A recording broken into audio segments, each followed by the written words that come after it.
Going on, ladies and gentlemen, welcome to another episode of Tip Your Bartender. It is the show where I teach you how to make a brand new craft cocktail. We're back here at Stevie's Bar and Grill. They got a monthly sip and shop. DJ Chip DeVille in the house just about every week as far as I'm concerned. They got a ginormous selection of craft beer on draft, handmade cocktails. They got food every day from Above the Basics and Chef Gabe, and just overall good vibes. Without further hesitation, we got the star of the show, the man that runs this place, Mikell. What's up, brother? Yes, sir. Good Thank man. you for How being are you? here. Thank you for having me. I Appreciate you. Yes, sir. What's special about this is that you are the first other bartender that I've had on this program. It was a little bit of a trick for me coming up with a cocktail that I was confident that you have not made. You know, because we're such high society over here. Yeah, definitely. Let me give you a rundown of what we got. Cool. So we got our fresh blueberries, of course. We got our Wheatley Vodka. We got our Angeline Pinot Noir. Our fresh lemons, of course, and simple syrup. Any guesses on what we could be making? To be fair, I'm already lost. Okay, this is an Old Glory. Cool. Is what it's called. So if you're ready, I'm ready. Let's make this cocktail. Yeah, let's get into it. Lead the way. Right on. So first thing that we're gonna want to do, get a little bit of blueberry in our cup here. We're gonna take our muddler here. Yes, We're sir. gonna muddle our blueberries right up in there, Right on. as fine as you possibly can. It's like an alcoholic acai bowl. There we go. So we'll put that off to the side, and then take our little shaker here. Yes, sir. Take our jigger here. I measure everything out. You know, Let's do it. I'm a craft cocktail guy. I know in dive bars you do your own free pour thing. It's okay. I The like to fancy measure- ones need to be measured. I like to measure everything out. So we're going to hit it with 2 ounces of our Wheatley Vodka.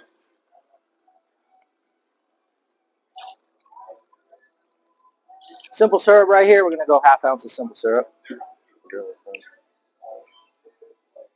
we go. Then we're going to hit it with our fresh lemon right here.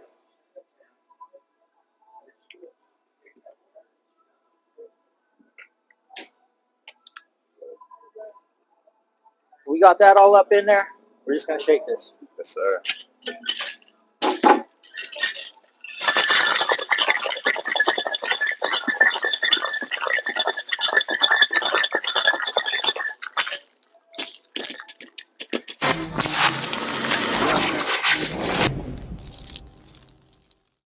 Right on, man. Well, again, thank you for being here. Absolutely. I appreciate you helping me out with this. And again, just lending me this space, man. Honestly, for the most part, this podcast or this show wouldn't even be possible without you and your help. Of course, man. Giving me this fantastic bar to work with. So thank you very much. Yeah, we appreciate you, man. I mean, honestly, we're big fans of supporting the small business, supporting local. Even, you know, we do our events based on people with local businesses and doing everything like that. And it's just become definitely a bar over the years where, you know, we try to have that neighborhood feeling of, you know, to where if people want to turn to anything, you know, they do have a spot to where that, you know, they can, everyone feels welcome. Doesn't matter, all walks of life, all ages, everything. So we're happy to have you, man. Thank you. It's definitely true. And to get into it, I'm curious just to know how long you've even been working here, because I feel like I've been coming here since I turned 21. I'm 31 right now. And I'm pretty confident you've been here for that decade. Damn, don't sell it that far. You might have seen me. I've been drinking here since I was rough. We're only a couple years apart, so I would say, I would definitely say I've been drinking here. I actually was here for hanging around just for a couple years before, actually, the guy that hired me, Carlos. Yeah. Shout out to Carlos. Gave me a job one day. I was just kind of here, slowly started chatting, and then he kind of asked me while I was going to school, while I was actually working at Starbucks at the time. Oh, wow. And then doing things, he asked me, he's like, hey, man, you ever thought about being in the industry? And I told him, I was like, yeah. I was like, it seems kind of like a cool place. And I've always curious about bartending and everything like that. And he was like, well, you know, kind of just threw me out there and hit me up one day. He's like, hey, you want to come do a little trial run on a bar back? Oh, wow. I was all, yeah, sure, it'd be cool. Good side money, get everything. And so I was doing a few jobs at the time, kind of upscaled from there, man. Yeah. And then, you know, started bartending. And then we all went into COVID. And then, came a lot of people didn't come back from like the COVID thing. Right. And so we only had, honestly, I think it was like me and 2 two other people, Mhm. I believe. I think it was like Ange and Ricky that were the only ones that came back with me from COVID. In my head, I was like, oh, it's kind of an opportunity. You know, I didn't really want to go like a certain direction, and so I was like, you know, let's take a chance with this, right? Mhm. And so I talked to Tracy, who's the main owner of this place, and I asked her, I was like, hey, I'm all, you know, how about you give me a chance in like running the entire place? So I was like, I kind of got like a vision for it and like Yeah. what we can do for like a business standpoint and just things that where everyone feels comfortable and to where, you know, we just don't tolerate a lot of BS. It's taken years definitely to get here, and no, I've not been here for a decade. It's only 7, and so yeah, it's that vision that honestly has taken a whole team to be able to execute. Yeah. A lot of trial and error, a lot of old employees, new employees, great ones, but it's definitely a team effort, man. Yeah, no, I definitely think y'all got a great team here. I feel welcome and comfortable with whoever's behind the bar, Thank you. and I see that progression and I see that growth that y'all have done because, like I said, you know, when I first started coming here, the vibe was completely different. Yeah, it's it definitely, like I said, it took years to get to that more of a business decision, honestly, as like a collective unit. Yeah. And so we just chose to pretty much execute that. And after like a few incidences, unfortunately, and sometimes it takes a few drastic measures to really force Change the a culture. direction that you need to actually head. Yeah. And so as much as we wanted to leave the bar, welcome to like all things, there was a vision that we all had, and so we needed to go that way. So you have all these events here, right? We talked a little bit about the monthly sip and shop. You got DJs here almost every week. Got football Sundays. You got your food from Above the Basics. You're doing a little bit of everything with everybody. Was that like, you know, a collective decision with the team and saying, hey, you know what? Let's get back to our community a little bit? Or was that maybe just you and the owner saying, hey, we need to make this change. Let's make it happen. Honestly, man, at the end of the day, it all really, whether it was like a decision based off like Tracy or myself or Mark or anything like being like put out there, it definitely at the end of the day and at the end of any one of those choices, it takes all of us to execute it, and I can't not give credit to every single members of my team, because it boils down to that. Yeah. I mean, it's as much as like one of us has a vision about something, just one person can't make like a place like this run. Right. And that has probably been the biggest lesson that we have learned over all the years. Yeah. And with experience comes trial and error, right? Yeah. But, you know, back to all the events and everything, we got pretty excited. Me and Gabe, actually from the kitchen, owner Above the Basics, we were talking for a little bit, and we had this like vintage and chill idea, right? And so we had Chip come in, and he was playing a bunch of old school like 2000s and everything from like kind of like our generation, and it was a good time. And so we made it like this vintage and chill, and we had our bartender Ryan and his buddies that came in that do a lot of like vintage flipping and clothes like that. We tried to set like a chill ambiance and do stuff like that. Yeah. And then all of a sudden I had kind of other vendors hitting us up like saying, hey, you know, would you guys be down for like embroidery, like Raina, who you had on your last podcast, right? Raina is a very good friend of mine and a good friend of the bar. Shout out to Raina. We love you. Twisted Threads. If you guys need anything, any embroidery, any customization, anything, please hit my girl up. She's the one to go. But yeah, we do this thing. We made that vintage and chill. We turned it into what is called our local sip and shop. We support all local businesses, and they come in, they sell anything from the embroidery like Raina. I got my buddy Dylan doing the jerky. We have Chip still here all the time, man. Shout out to Mr. DeVille. And we have, you know, we got Anna doing the soy candles. Love you, babe.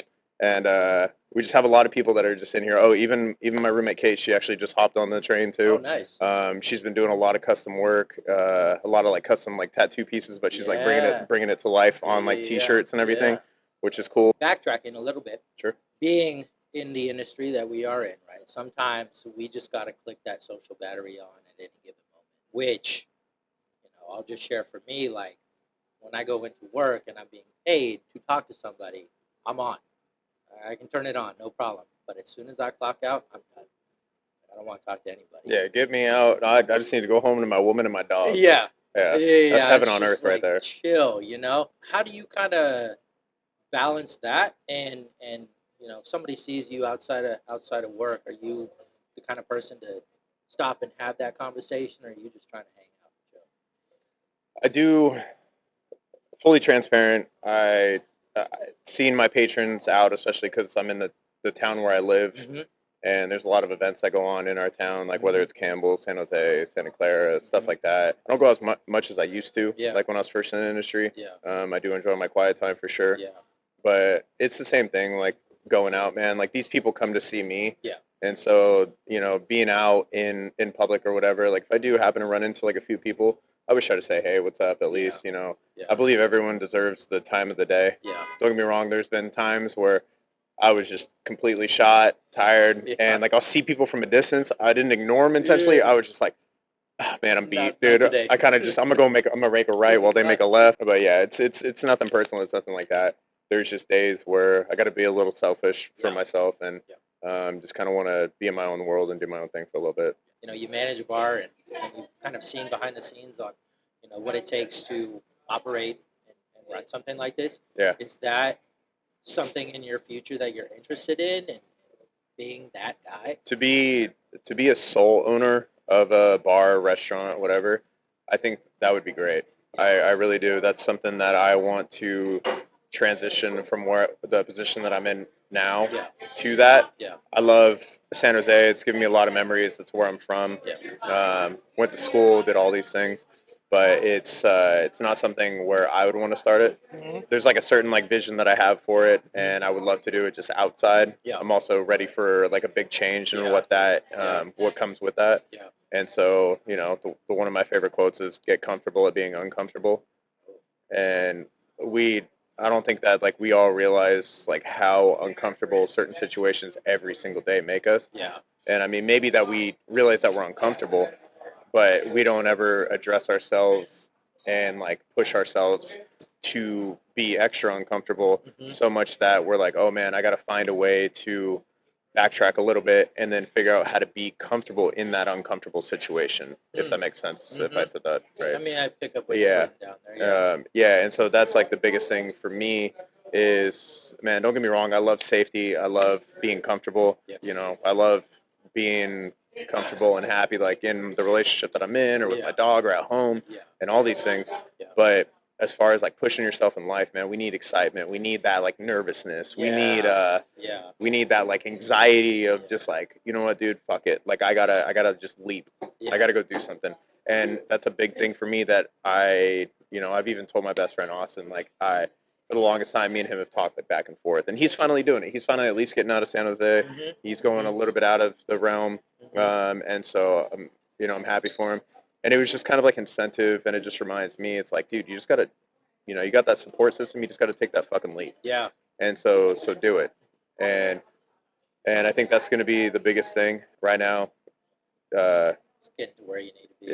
Where you not going anywhere. Stevie's is Stevie's, dude. We're still here. We're still 100% here, man. I love my staff. I do love all the people that do come in. And with right now, I don't want to put too much of my attention in the future. My attention is still 100% with my staff, my crew, with Tracy, with all of them. And so, I think it's kind of finding that balance too, right? Is you put a little bit of part of you in living in the moment and taking things day by day, but then maybe there's also a part of you that thinks, a few years into the future and where you're going to be or what you're going to be doing then. I do that. Like, I try to take things day by day, but I'm the kind of person where, like, I think, 1 year, 2 years, X amount of years into the future, and what can I do now to make sure I get there then? 100%. I remember for a long time, man, people would always ask, like, what's your 5-year plan? I always hated that line growing up.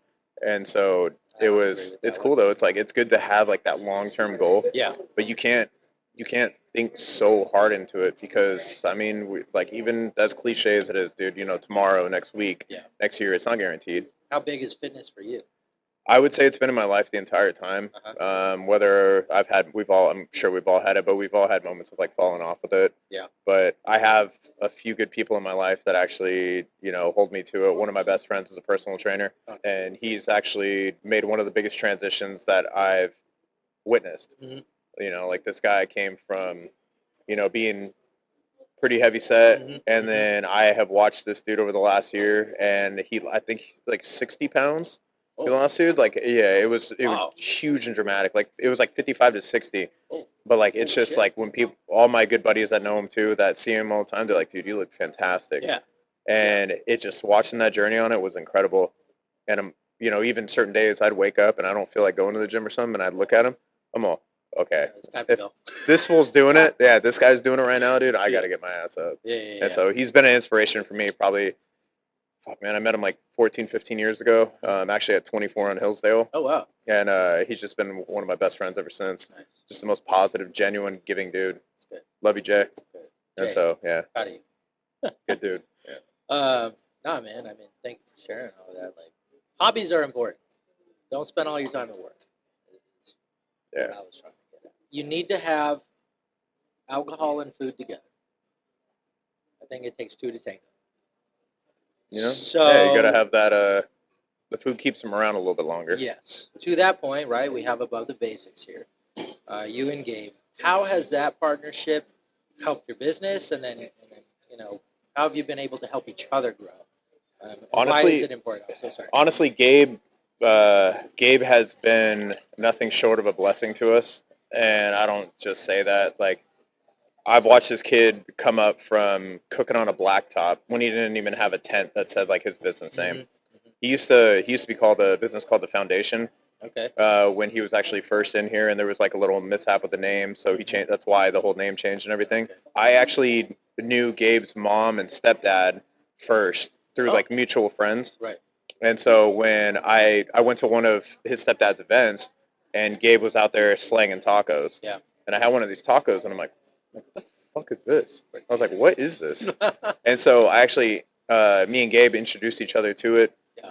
And he was, I think maybe I could be wrong about the timing, but I know Gabe had just left his like manager job at like some restaurant. Mm-hmm. And so he was cooking on that blacktop, and he Mhm. just wanted to start that business. Yeah.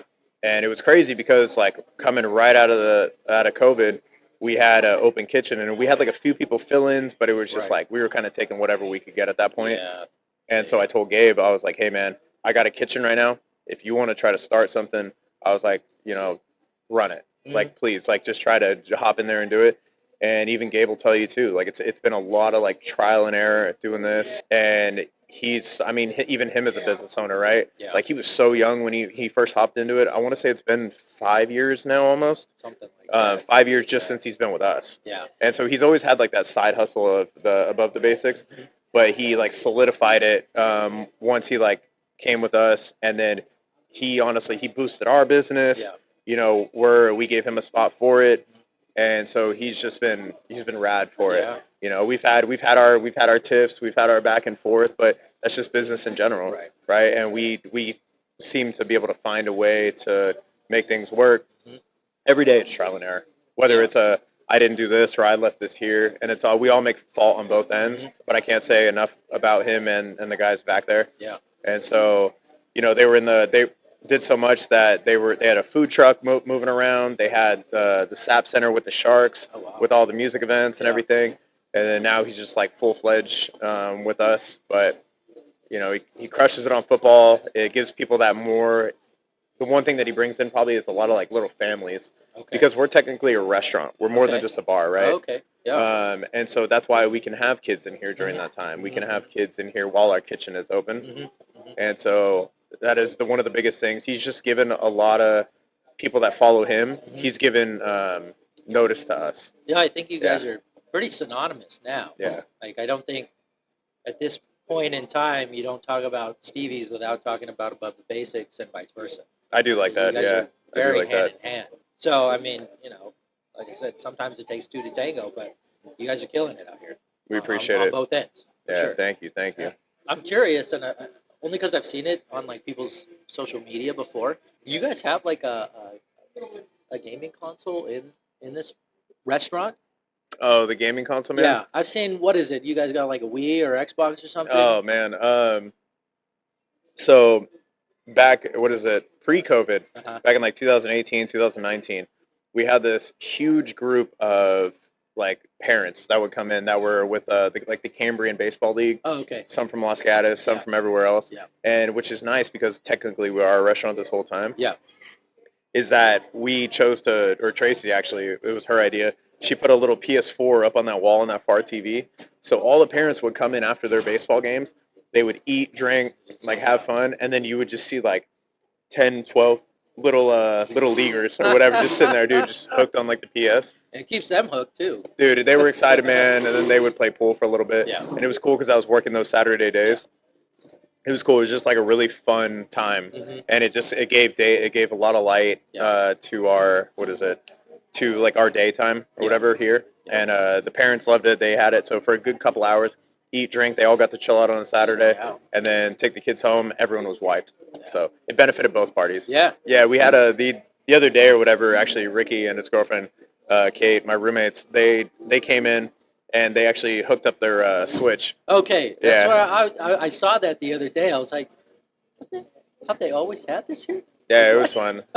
Yeah, they were up there, and they were just like everyone was hooked. And then even I remember Kate sending me like a video and seeing it on Instagram, and I'm like, what the hell? I'm like you just saw like 8 people just like hooked on Mario Kart. They're like, okay, so maybe cool. maybe that could be a thing, a little Mario Kart tournament over here. Put a couple free drinks for the winner. Know. Could, could. Hell yeah. Just to combine those two elements there. My wine knowledge is shit.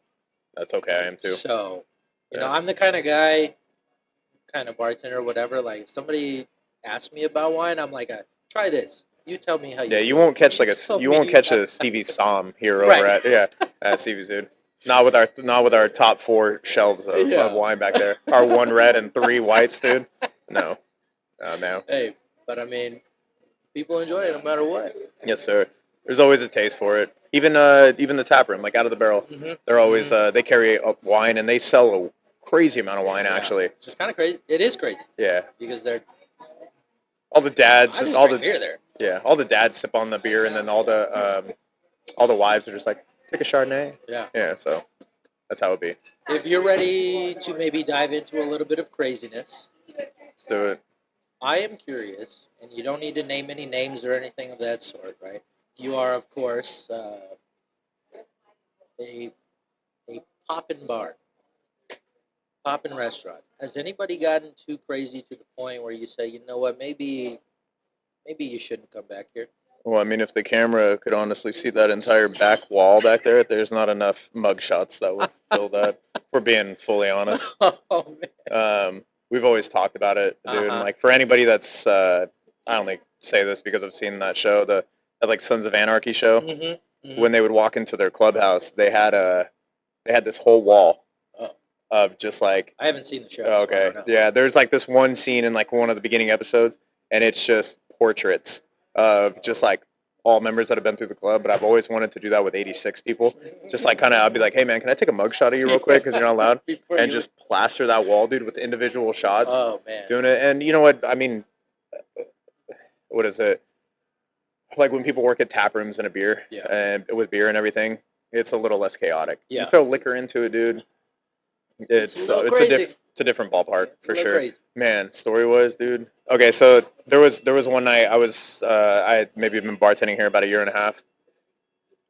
There was this big old dude, and I'm not even exaggerating, maybe like 6'6", like 260 dude, 270. Like this is like one of the few people. It's like a 1%er, right? Yeah. 1% like size guy that you would see on the road or whatever. Like this huge dude. Yeah. And coming here or whatever, like I said, it was a different bar a little bit back then. There were a couple, let's say, motorcycle enthusiasts, right? That were just hanging in the bar. They were cool, respectful people, chilling. And then this guy came in drunk. Well, what seemed previously that he had an altercation with some kind of other motorcycle enthusiast. And so a couple other bikers. And he just, I don't know whether it was, whatever, but even the guys that he like immediately walks in the bar, looks around and sees these guys just wearing vests. And this guy was pretty annihilated. Yeah. And I reached out to my security. There was another actually incident going on, which is why my security missed him walking in. Oh, wow. Okay. And so I yelled out to my security, and I was like, "Hey, brother," I was like, "Can you check him?" And so I had originally walked up to him. I was like, "Hey, man," I was like, we're a little intoxicated and like blah blah. Yeah. And so this is actually, I'm sorry. Let me backtrack. I apologize. Let me backtrack a little bit. This guy had come in the bar a couple weeks prior. Mhm. Me and Carlos were actually working, Mhm. and this dude he sat here, he was like drinking for a while, Mhm. and then had like a fucking issue, and all of a sudden like got drunk, Oh. saw like some bikers, and then that's when he had his discrepancy. Right, That's right. correct. Right. And then so me and Carlos actually ended up kicking him out, and we're like, hey brother, I was like, it's just not that time, like Right. let's go home. Right. And so the next thing I know is that we were here on an off night, Mhm. and like we were inside the bar, and we see this guy like walking up, and all of a sudden I'm like standing inside, and I was like, see him, I'm like, dude, that's the same guy. And so yeah, I saw the same dude, and then next thing I know is he's like, and we're like, hey, we're not going to serve you, like that was pretty crazy, like last time or whatever, it's just Right. unnecessary. Yeah. And so he walks all the way back to his car, reaches in the back of his truck, and actually pulls out a big ass screwdriver. It's like a 7-inch, like 7-8 inch like screwdriver, right? Big ass one, thick one, whatever. And so he starts walking towards the bar, Oh. and I was like, oh shit, dude. Whoa. And so he starts coming, and so one of my buddies, I'm not gonna name any names, goes literally, so the parking lot's kind of full. We like see this because we were standing out front smoking. He like goes over behind one of the cars that's like in the parking lot, and this guy's walking up, and you could see like he was intoxicated, right? Yeah. Yeah. And so one of my buddies actually goes from the left, dude, and just like kicks him in the back of the knee. Oh, shit. Kicks him in the back of the knee, so he like drops down to it, Oh. and my buddy jumps on him, and like he falls straight down on it. So it was like me and a bunch of other dudes. I wasn't working. A bunch of other guys like just sat on him, right? Oh, This dude was huge, and he's Right. like moving. There must have been like 6 or 7 of us.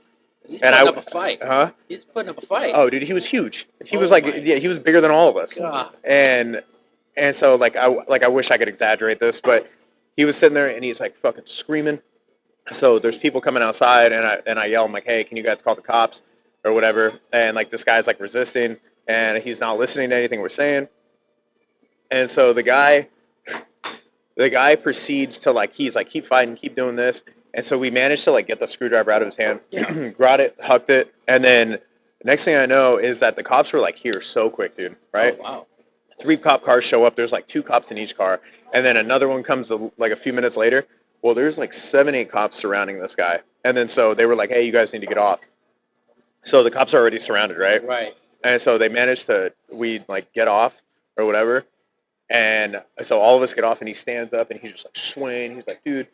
Oh my And God. the only thing is, we're like standing behind the cops. We're all watching this go down. And he's like, fuck you. Yeah. And he's like yelling. He's like, that motherfucker's inside the bar, like blah blah. And they're like, who? Who are you Like, what are you talking about? We didn't even know, right? Right. I think any service or whatever, you know, especially anyone creating and making something for you, you know, even a coffee, dude. A coffee there's a reason why you're getting a coffee in the morning, right? Yeah. Is because that's going to get you through your day. Right. You could have had a rough night last night. You could have had a normal thing. You could not be able to wake an early person. But if they're giving you a coffee to like give you that nectar, Yeah. then you should give them $1 or $2 at least. I think Give them it's anything. important. I think it's important. Last thing I have for you, and it's not so much a question as it is an idea that Sure. popped into my head. At this current moment, as you sit here in front of me, what do you think the chance of Stevie's Bar and Grill hosting a bartending speed competition is? Oh, you know what? I actually just saw. I think I could be wrong, but I think it was Mini Boss. Oh, Maybe. I forget where it was. It was one of the bars downtown San Jose. I saw them. They just did something not that long ago, uh-huh. and they were crushing it, dude. Yeah. I mean, it'd be cool, dude. We're open to like all sorts of events. Whether it's trial and error, like I said, going Right. back to what we were talking about in the beginning. Yeah. Is that if we do something like that, I think it would be fun. I remember. I don't know if you heard about it when we did that. Remember when Lahaina in Hawaii like had that big fire?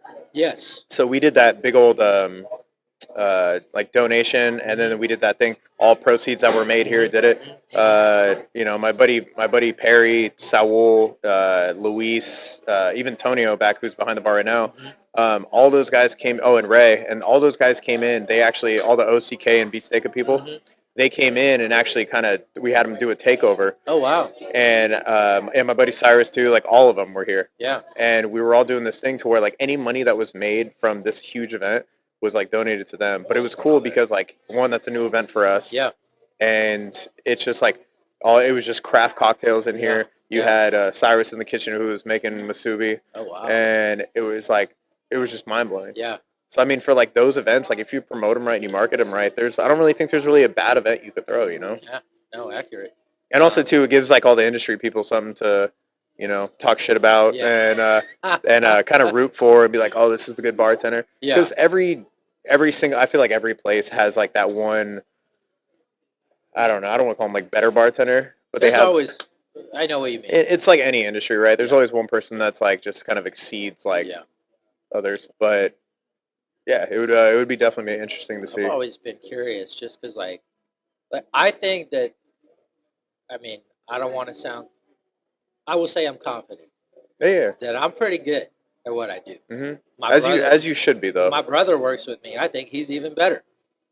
And then I go to places like the Haysbert brothers, right? Oh yeah, yeah. I used to go to Cedar Room and watch them, and I was like, "There's no way I could compete with these guys." Or I go to OCK and I see their bartenders work, and I'm like, "These guys are on fire." Dude, I remember meeting the Hayes or whatever. Yeah. I remember meeting Dylan, dude, when he was just bar backing at Cedar Room. Oh wow. And then now he's killing it, dude. Over he's doing his jerky thing, and then he's bartending over at Puesto right now too. Okay. But even when he was over at Cedar Room, dude, like even before he left, dude, he was killing it too. Yeah. I know Tay or whatever Tay Hayes, he's killing it over at he started up over at Breaking Dawn. Breaking Dawn, yeah. Him as a bartender, he's just rad, dude. He's those guys are nuts, and good, so good that's set that of brothers. competition where I'm like, all right, now I need to step up my game. Yeah. But I also kind of want to go toe to toe with other people in the area to see how good I actually think I am. It would be cool. I know dude, I can guarantee you, Tay, you correct me if I'm wrong, Tay, but Tay might be down because like he was doing that. Everyone had to vote for him. Oh, like yeah, for that competition. I voted for you. Yeah. And so you had to vote for him, but he was like all types of that, Yeah. and I always see him. He's like always expanding his knowledge about that. Yeah. And so I think he would definitely be one person that would hop into that for sure. But that part is crazy too, and I'm not a mixologist. I think mixology is out of the next level. Dude, you can get so deep into that, man. Like, I believe like at least from the mixologists, like real gnarly mixologists that I've met, they're all really good cooks too. Yeah. And so because I feel like if you're down to find and like what ingredient ticks with what, then you could probably make some things in the kitchen too, for sure. Yeah. That's like even. I mean, I'd probably if we did a competition, it might go to his head, but I'd put Tonio back over there in there. Yeah. He's a man, dude. He started out here actually, and then he went to OCK, then he went to Bistecca, and then he was doing like a bistro thing for like one guy and was doing all the crafts. So he's been in it a long time. Some good places to go to. You know when they got that real kind of like shake, like all that thing, dude. Oh, yeah. That's when you know they're serious. Yeah. Hey, well, I mean, keep it in the back of your mind, man. Something cool. Hell yeah. Always down for new ideas, brother. Could do. I appreciate your time. Thank you for chatting with me and allowing me to get to know you on a little bit of a deeper level. I appreciate you letting me rant. This was a lot of fun. Yeah. Thank y'all for watching or listening, wherever you're getting this from. I appreciate y'all as well. Again, if y'all haven't had the chance, come by and check out Stevie's Bar and Grill and Above the Basics. You are most likely doing something slightly wrong with your life. Come check it out. It's a good time in here always. As usual, ladies and gentlemen, remember, tip your bartender. Thank you, brother. Yes, sir, man. Appreciate y'all.